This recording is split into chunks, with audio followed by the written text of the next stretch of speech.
Well, the holidays are a busy time for families, which can make it sometimes the most stressful time of the year. Parents want to make this time magical for their kids, but sometimes it can really be a financial burden. So here to talk about ways that you can cope with holiday stress and perhaps even disappointment when it comes to kids is Carrie DeBay, the Chief Program Officer with the Children's Healing Institute. Thank you for being with us. We always talk about the happy stuff around the holidays, but sometimes the holidays can be hard for families, especially when it comes to that financial burden. So you get this list from your kid and you think, oh my gosh, we can't make that work. So how do you handle that? Absolutely. Well, I think it's important that kids understand that there are limitations for holiday gifts, and having those conversations with them early is really important, and making sure that you're very clear and direct. Giving kids a maybe or I'll think about it, for them they hear a yes and they get very hopeful, Sure. which can lead to disappointment. And how can you help children cope if maybe they don't get exactly what they want?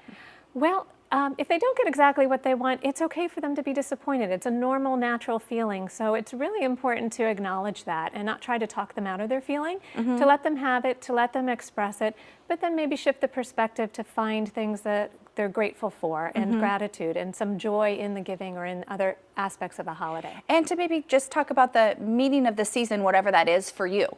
Yes, absolutely.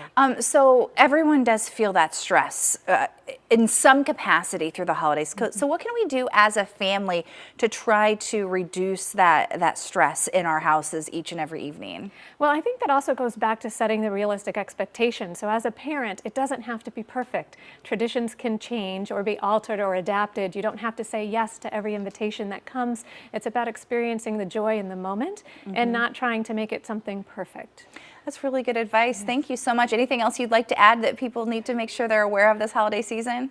I think everybody just really needs to, like I said, have joy in the moment and be grateful for what they're experiencing now, because that's the best part of the holidays, is being together as your family. And I feel like there's so many free options out there. Going to look at Christmas lights, going to, even downtown for Sandy Tree. There's so many fun things you can do that don't provide that financial burden. Or turning up the holiday music while you're doing chores in the house and dancing and singing. That's an evening thing at our house. All right, well, thank you so much. Really good advice and good reminder.